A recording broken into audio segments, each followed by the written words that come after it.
They say real men don't cry, but I've buried friends who never made a sound. Watched them smile through funerals, shake hands at the edge of breakdowns, and disappear into their own silence like it was a holy vow. I used to call that strength. I thought if I carried my pain like a secret, no one could use it against me. That if I bled without noise, it wasn't really a wound. That if I stayed still long enough, nothing could ever break me. I was wrong. The silence I held like armor didn't keep pain out, it kept love out, it kept truth out. And slowly it kept me out from the people I cared about, from the moments that mattered, from myself. When I was 12, I stood beside my father at my grandfather's funeral. He didn't cry, not a flicker. And so I didn't either. I remember locking my hands behind my back and swallowing hard, not because I wasn't hurting, but because I thought real men stood still. That's where I learned the first lie. We think silence is strength, but silence is not strength. It's a rehearsal for disappearance. It teaches us to survive, not to live. It teaches us to endure pain, but never to transform it. It teaches us to build walls we can't climb back over. I wore that silence like it was earned. I told myself it was dignity, but it wasn't dignity, it was fear. Fear of being known, fear of being weak, fear of being left after being seen. So I became the man who could take anything as long as no one saw me flinch. The strong one, the composed one, the reliable one. But not once did I stop to ask, what was I actually building? Because if you build a fortress high enough to keep danger out, you also keep the light from getting in. And over time, that silence becomes more than a habit, it becomes your name. But listen to me now and hear me clearly, that name is not strength, it is solitude. And it is not what you were born for. You think being unreadable makes you powerful, but it only makes you unreachable. And what the world needs from you is not your performance, it needs your presence.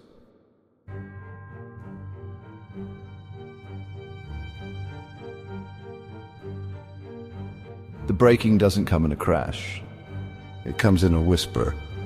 It starts with a compliment you don't know how to receive. A hug you step away from before it gets uncomfortable. A quiet ache in your chest you explain away as stress or tiredness or nothing at all. That's the sound of silence settling in, slowly, strategically, until one day it becomes the only language you speak. Oh, I didn't notice it happening, not at first. But looking back, I can trace the pattern. The things I swallowed. The apologies I never said. The nights I lay awake staring at the ceiling, arms folded across my chest like armor I'd forgotten how to remove. There's an old Spartan tale about a boy who stole a fox and hid it under his cloak. When soldiers approached, he said nothing. Even as the animal bit into his stomach, even as it tore through muscle and gut, he stood still, silent, unmoving. When they lifted the cloak, he was already dead. They called that honor. But now I just see a boy too afraid to admit he was hurting. That boy lived in me for years. I smiled at funerals. I shrugged off heartbreak. I told people I was fine while I bled through the lining of my own silence. And they believed me because I was convincing. Because I had learned to call emptiness, focus, and loneliness independence. But here's the part no one tells you. If you stay silent long enough, people stop asking if you're okay. They assume the mask is your real face. They forget how to find you. And eventually so do you. I once sat across from someone who loved me and watched her cry.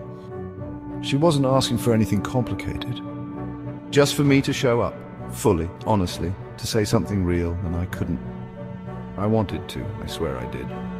The words were sealed beneath years of practiced stillness. I opened my mouth, but all I had was the same old sentence, I'm just tired. She left not long after. Said I was a room she could never fully enter. And I told myself she was too much, that I needed space, that I was protecting myself. But the truth was simpler and harder.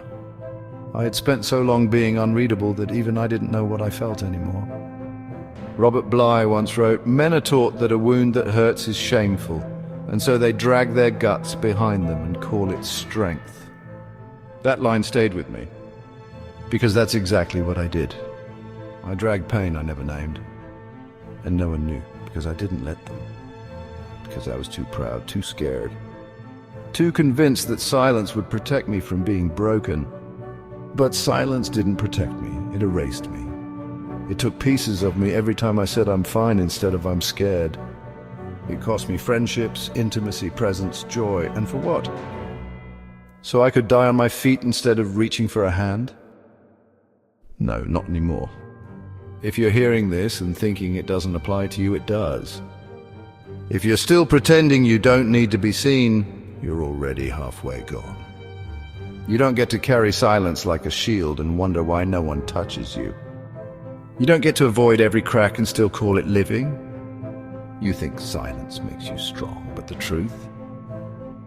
It's just the slowest way to disappear.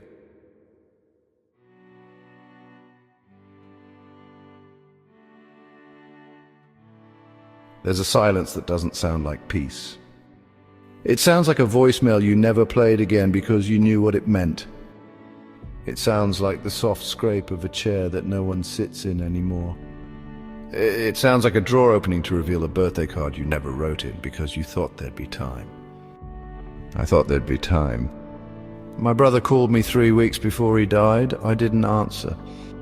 I was busy, focused, strong. I told myself I'd call him back. He said, "No big deal, just wanted to hear your voice." I played that message once. Then I buried it beneath 1,000 rationalizations. At his funeral I stood tall. Said all the right things, hugged the right people. Didn't cry. People told me how composed I was, how proud he would have been. And in that moment I felt nothing. I wore my boots. The same boots I've worn through every version of myself, work, weddings, death. They've walked through every storm and never made a sound. That night back home, I sat down and opened the drawer. There it was, that blank card. And something inside me, something quiet and ancient, finally gave out, not with a scream. With a sound I didn't recognize as mine. A sob, pulled from a place I didn't know I'd been keeping locked. It wasn't loud, it was real. It was the sound of guilt too old to name. The sound of love that never got spoken. The sound of every time I said I'll do it later and believed it.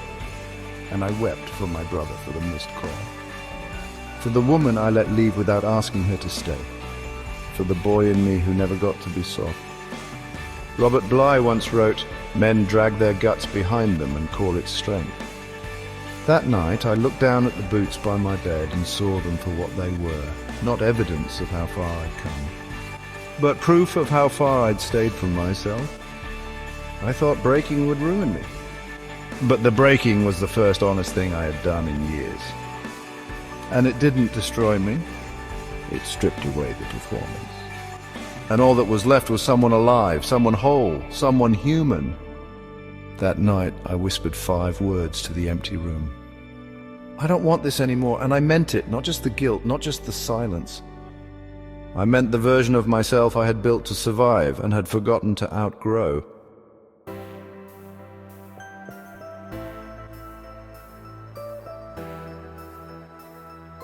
You still think I've gone soft, don't you? That I've forgotten what the world demands of a man. But somewhere in all this feeling I've lost my edge. But here's the truth I wish I'd learned younger. There's a kind of strength that breaks first and holds better. The first time I let myself cry, really cry, I felt like I was falling apart, but I wasn't, I was falling open. There's a saying from the Hasidic tradition, there is nothing so whole as a broken heart. I didn't understand it until mine broke wide enough to let the light through. Because the world doesn't need you to be unshakable. It needs you to be reachable. I saw this most clearly in my son. When he was young, he used to sit next to me in the garage. Quiet, still, watching. I thought we were bonding. I thought he liked the silence. But he was studying it, inheriting it. I didn't see it until he grew up and stopped calling.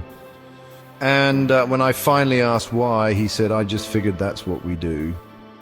That's when I realized what I had passed on wasn't strength. It was distance, inherited silence. and it hurt worse than any tear I ever fought back.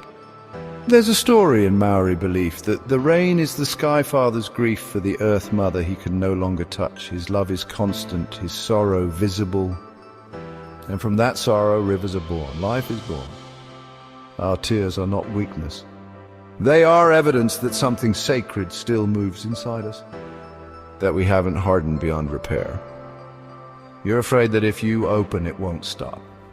That if you let even one word out, the whole damn thing will come undone. But let me tell you this, the undoing is the becoming. The silence kept you safe once, but now it's starving you. You've made it your home, but it was only meant to be a shelter. You think silence makes you strong, but strength isn't the absence of sound. It's the courage to speak even when your voice shakes. It's reaching out when your pride tells you not to. It's sitting beside someone and saying, I'm hurting, but I'm here. You don't have to keep vanishing inside your own story. You don't have to be the ghost in your own lie. You are allowed to be seen. You are allowed to be soft. You're allowed to want more than silence. And you don't have to wait another year or another funeral to begin. The door is open now. You just have to walk through.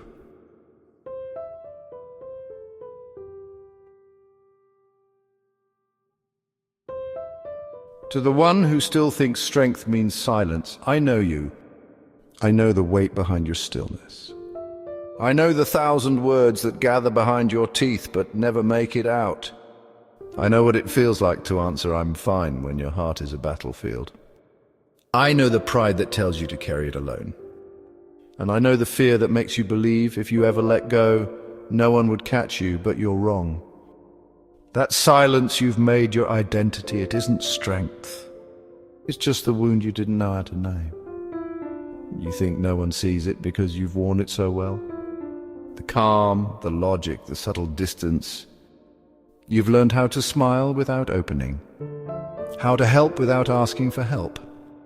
How to love without letting them all the way in. You're not cold, you're cautious, you're not distant. You're afraid of being left once they see what you've been hiding. And I get it, because I was you. I buried so much of myself in the name of being steady that by the time I looked up, no one knew who I really was anymore. Not even me. I used to think it was noble to ask nothing, to need nothing, to hurt in silence. But what I've learned, too late in some ways, is that the people who love you don't want your silence. They want your truth, even if it trembles, even if it comes out messy, even if it arrives years too late. Let me tell you a story. There was a man who never cried, never complained, never leaned. He showed up for everyone else, but never let anyone show up for him. At his funeral, people said he was strong. They said he was dependable. They said he never let anything get to him. But when they went through his things, they found a box. Letters, all unsent. One was to his father, written the night he died. I wish I'd told you I forgave you. Another to his son, I'm sorry I never said I was proud of you. I always was. Another to a woman he let go. I pretended I didn't care. That was a lie. No one had ever seen these letters. Not even him after he wrote them. Because he never sent them. He didn't know how. I don't want that to be you. I don't want you to write a life full of unsent truths. I want you to say them. Now, before it's too late, say the thing, make the call. Let the silence end while there's still someone on the other side to hear your voice. Because silence never protects what you think it does. It only postpones the heartbreak. And sometimes it guarantees it. You don't need more time, you need fewer walls. And the courage to be wrong about what strength looks like. This letter, this voice, isn't weakness. It's what finally saved me. And if you let it, it will save you too.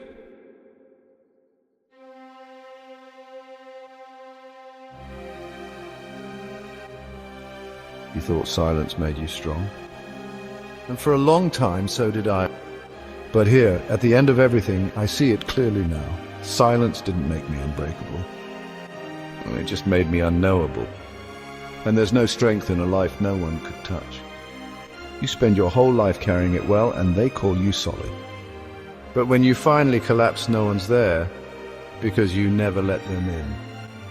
So let me tell you what strength really is. Strength is the voice that trembles but speaks anyway. It's reaching out when your pride says shut down. It's standing barefoot in the wreckage of your silence and saying, I'm here. I still want to love. I still want to be loved. I stood at the shore once after everything broke. Just me, the wind, and the ocean. The sea that had mirrored my stillness for so long. And I took off my boots, let the water reach my feet. And for the first time I let it wash over me like forgiveness. I untied the rope I had knotted around every feeling. I set the letter down, not to be hidden, but to be sent. I let myself be seen, and I didn't vanish. I finally became someone real. So if you've carried your silence for too long, if you've worn it like armor until it became your skin, if you've been waiting for someone to tell you it's okay to let go, let this be that moment. Let this be the last day you mistake distance for dignity. Let this be the day you write the letter, make the call, say the thing, drop the weight. And if you need to cry, cry. You won't fall apart. You'll come back to yourself. There's a reason rivers reach the sea, because everything that wants to live moves toward release. You don't need to be a fortress. You need to be free. So here it is, to the one who thought strength meant silence. It never did, and it never will. If this letter felt like it was written for you, it was. If it cracked something open, let it stay open. If there's something you've been holding in, drop it below. Write it. Even just one word, still here. Let this be the day your silence ends. Let this be the day you speak.